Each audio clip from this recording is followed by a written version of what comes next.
Welcome to the Homeschool High School podcast, brought to you by Seven Sisters Homeschool.com and the Ultimate Homeschool Podcast Network. I'm Vicki, and I'm here all by myself today to talk about scheduling the high school year. Sometimes we get this question and it sounds like boring, but it's really, really important to lifestyle. So as you know, there's not one right way to homeschool high school. And so you'll find as you talk to more and more homeschool families, there's a lot of different ways to handle the scheduling of the year. So we're going to talk about three basic ways to schedule the year. And what you might find is you pick one of those and it works really well. And then you might toss it and do something else, or you might mix them. It doesn't matter because you get to do what's best for your family when you're homeschooling high school. That's why we're doing this thing. So we want to have fun with it. So give yourself permission to explore, be creative, mix and match, whatever works for you guys. So, all right, let's get started. So there are three basic-ish ways to schedule the high school year. You know, when you've got kids, it doesn't matter so much what you do. But as you've got your high schooler and you're keeping records and paperwork for your transcripts, sometimes it's much more important to have like an official schedule. So these are the three ways that we're going to explore and talk a little bit about. So the first is a 2-semester year. So you have blocks of like 15 or 18 weeks in the fall, and then in the winter and spring, another 15 or 18 weeks. And that makes a 2-semester school year. So it's very similar to what, kids who are college bound or going to a trade school may end up with semester blocks. And that is good. Now, sometimes you'll run into trimesters or quarters, like do what you want. It's okay. All right. Another way to schedule a high school year is by doing block schedules. And so we will talk more about that. But what it is you just choose one or two courses rather than the full academic load, and you knock out those courses, then take on the next two. So we'll talk about more on how you do that and make sure everything gets done by the end of the year. All right, and then the third way that's common for homeschooling high school is a year-round approach. And so we'll talk about how you make a year-round academic year without burning up your teens' brains and bodies. So, okay, I want to start with the last one and work backwards because I think it's simpler. And so we'll get the simple ones out of the way and then go to the semesters last. So, all right, let's talk about year-round schooling. So if we're going to homeschool our high schoolers year-round, what you want to do is think about how to make education all of life. So you're factoring all of life in. And so rather than just cramming all the academics in part of the year, you're bringing life in and mixing academics so that you do some academics through the year, but also some of the richness that we can do as homeschooling all through the year. So some families, what they do in year-round homeschooling is they may do their classwork, so their academic things, their textbooks and their reading and all that. They'll work on those things 3 days a week. And then they have a long weekend, like 2 days a week for extracurriculars. And that means family trips, so if you got families that are doing road schooling, so they got days for travel and field trips, or you're just a family that likes to field trip. You got more time for that.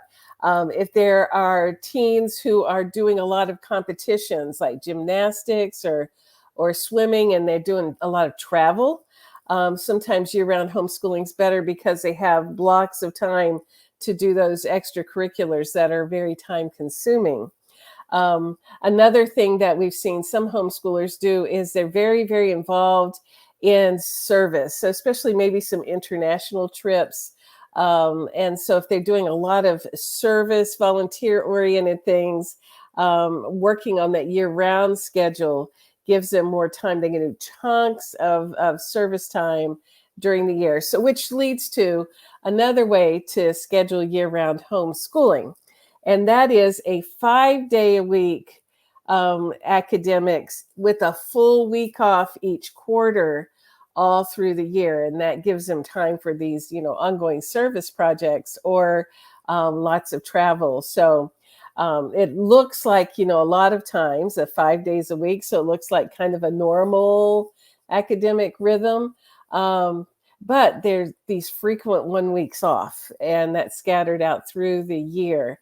So for teens who really need a break and need to change things up, this is a really, really good schedule. So in the show notes, I will put links to our friend Misty's site. She has the year-round homeschooling website, and she has lots of ideas that she shares from her family's experience doing that year-round schooling format. So year-round schooling is 3 days a week with 2 days off each week doing the special things, or 5 days a week with 1 week off each quarter or so. And that's that way to keep things rolling. All right, so that's year-round homeschooling. All right, then if we go backwards, then again, we can talk about block scheduling. All right, so block scheduling is where you take 1 or 2 courses and you knock those out and then go on to the next 1 or 2 courses. And this is a really, really good way for teens who just like to do one thing at a time and plug through. So they don't want to have, an hour of math and an hour of, writing and an hour of this and an hour of that. They want to sit down with one topic, like work through their history textbook or work through their science textbook and get it done and then move on to the next thing. So all teens are different, and some are just that way. They just can't do the scattered, I need an hour of math and an hour of science. It's not going to work.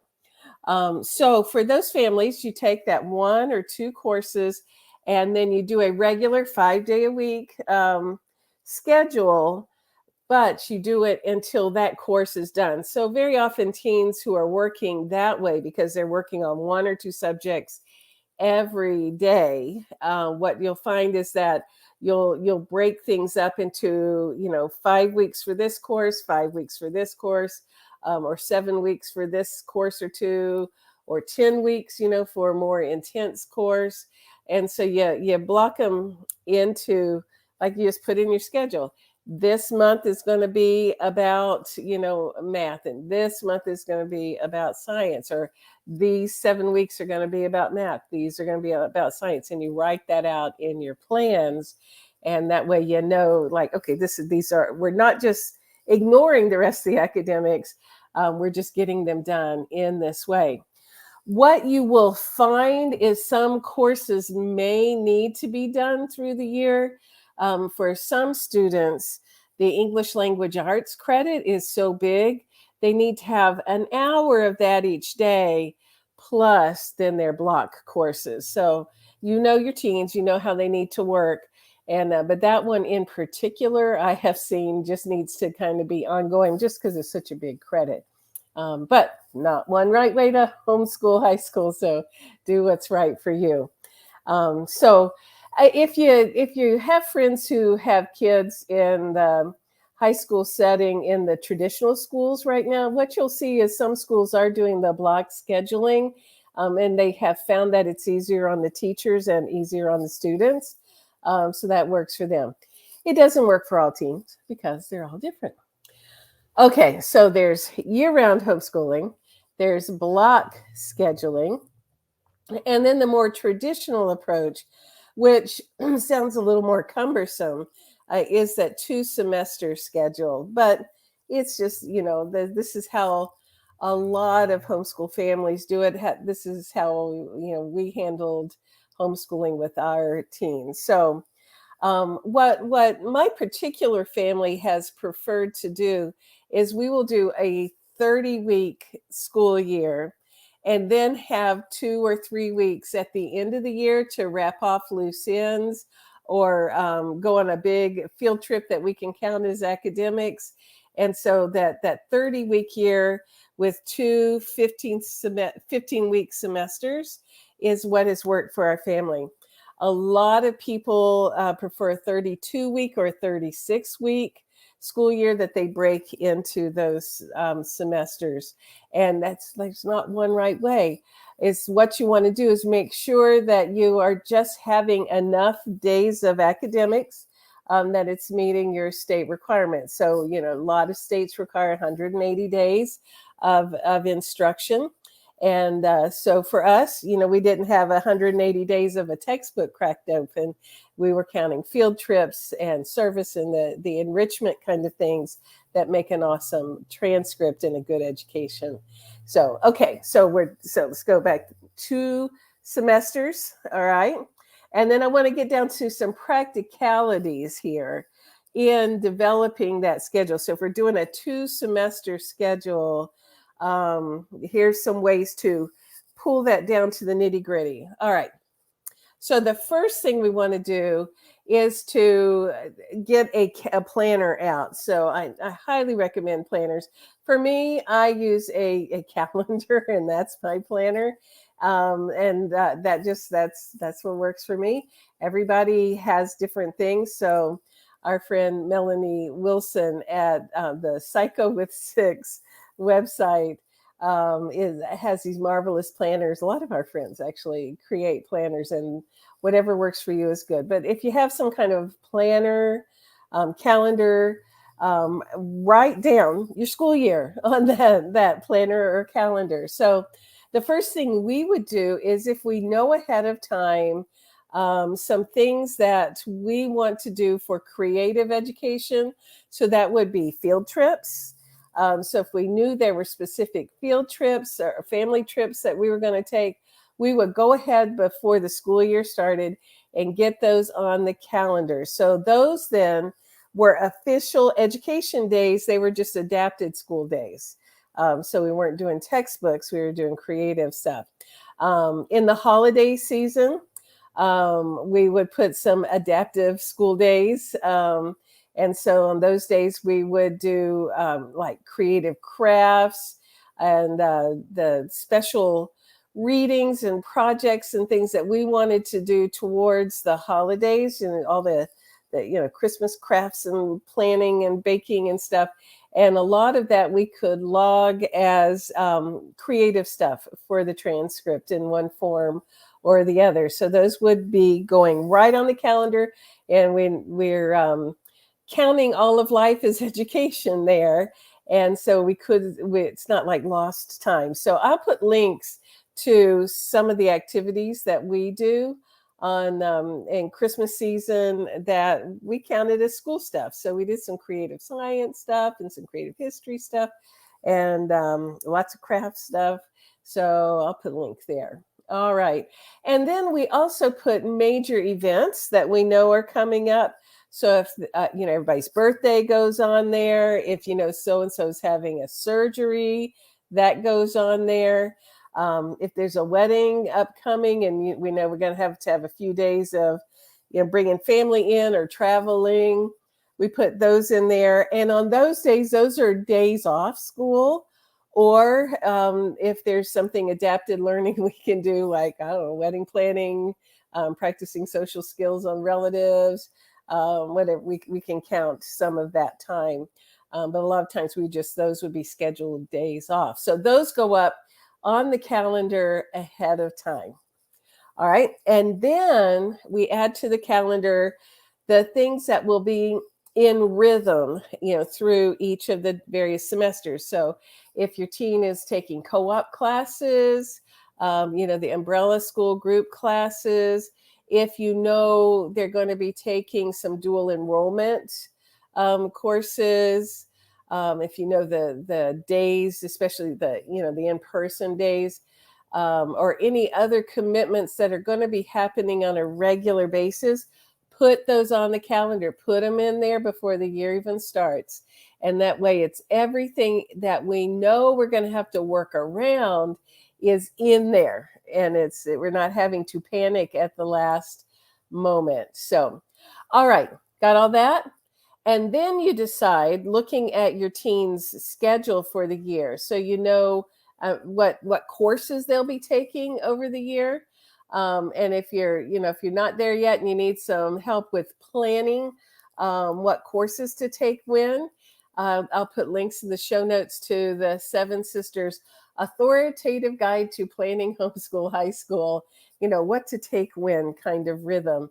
And it is our blog post. It's not something you're paying money for. Although I'll put links for a planning guide that you can download for a couple of bucks too, to help get you through, because sometimes we need a little bit of like planning out what courses are when. All right, but once you get that down, then you go, which of those courses are one semester courses? Okay, if it's one semester course, will it be a fall semester or a winter spring semester course? And then you get those on the calendar.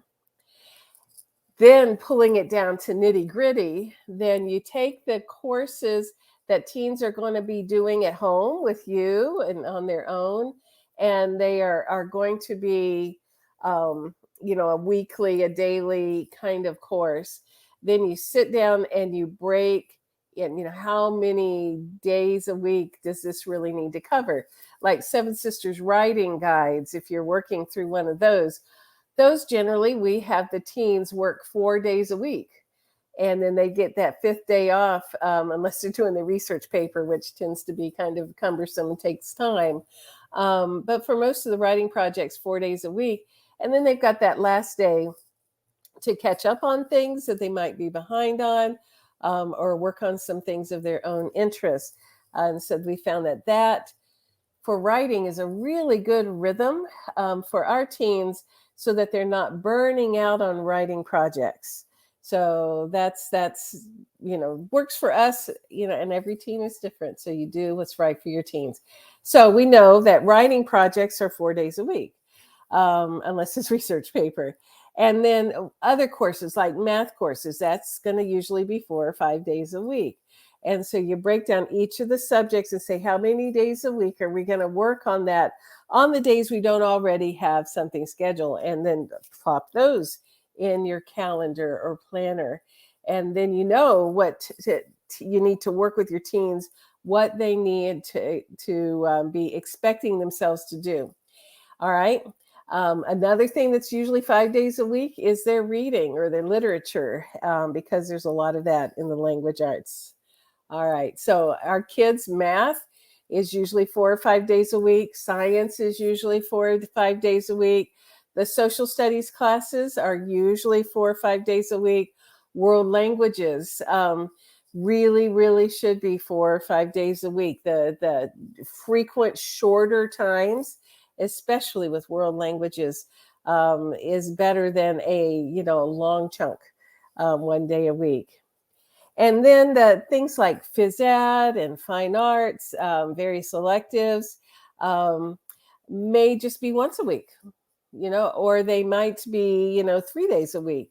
So you work with your team and you say, how many hours for this year do we want to get in phys ed? Do you want a full credit? You want a half credit? And then you figure out how many days a week you want to do phys ed and for how long. You want to do, like, we had one of our students, one of our friends, their son didn't care about phys ed, but he had to have in those days a 1 credit to graduate high school. It was just a Delaware requirement.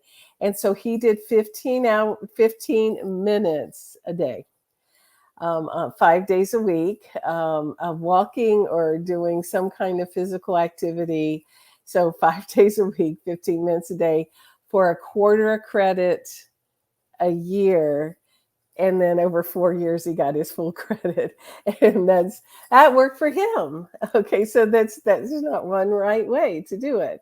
And so you sit down then with your teen. It really helps to have your teen and say, how many days a week do you think is going to work for you? How big a block of time? And then you're going to follow that up on another day. Don't try to do everything with a teen in one setting. Sit down, talk with them about time management, and have their own personal study schedule. so that they kind of go into a school year with their study caps on, like what's going to work for me. And they're not trying to figure it out as the year is already starting. Like they go in intentional and empowered. So talk it out. What do you think you would like to work on each day? How long do you think you're willing to read each day? How long do you want to spend on math each day? So, and then have them work out their own time management schedule. This is a really good time with teens to give them a chance to start developing a vision, to set goals for themselves. And so, when it's planning time, this is a good time to work with teens on SMART goals. Like, do you have something you really, really want to learn about or experience, or something that just really is capturing your thought and interest? Then you can set some SMART goals and get that in the schedule. So maybe you have a goal to get an A in math this year. Okay. Well, then how can we develop SMART goals? So those are specific, measurable, achievable, realistic, and time bound goals, and help them to write a goal. Habakkuk 2:2 says you write the vision and make it clear, and then those who read it can run with it. And so teens with a written goal can really, really feel inspired and empowered to work on those goals. Isn't that the coolest thing? So Seven Sisters has a freebie download on SMART goals, and it's a really helpful thing for teens. So, all right. Well, that is enough to get you started. Hey, feel free, please join us on the Seven Sisters Homeschool Facebook group. It's the number 7 Sisters Homeschool, all squished together in one word. Seven Sisters Homeschool is on Threads now, so you can find us there. And of course, Pinterest, Pinterest is one of our favorite places to go hang out because there's all kind of creative, fun stuff there for homeschool, high school families. All right, so ask us questions in any of those places, especially the Facebook group is a great time to share questions, because your 7 sisters are going to share what they think, what's working for them. And so you're learning from each other, because we are all in this thing together. And, there's 6 of us, 7 sisters. So there's me and Sabrina and Kim and Sarah and Allison and Marilyn. That's 6. Who's the 7th sister? You are. So thanks for being our 7th sisters. And we look forward to seeing you next week. All right. This has been the Homeschool High School Podcast, brought to you by 7 Sisters Homeschool.com and the Ultimate Homeschool Podcast Network. See y'all later.